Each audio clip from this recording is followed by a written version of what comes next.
أمير المؤمنين عليه السلام يقول في كلمة رائعة: كأني بالشيعة في غيبته، في زمن الغيبة يعني الحين، كأني بالشيعة في غيبته يجولون جولان النعم يطلبون المرعى فلا يجدونه.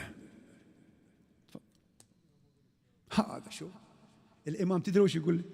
يقول الشيعي هذا اللي يطلب إمامه بهالمستوى. شايفين الشاة التي ضلت عن القطيع وفقدت الراعي وهي جائعة وعطشة، محتاجة إلى واحد، لو ما محتاجة إلى أكل، إلى شرب، إلى من يأخذها إلى القطيع.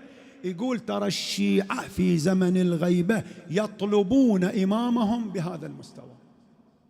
زين يا مولاي يا أمير المؤمنين، أنا ما عندي رقم واحد من هذا اللي تقوله، يعني ويش أسوي؟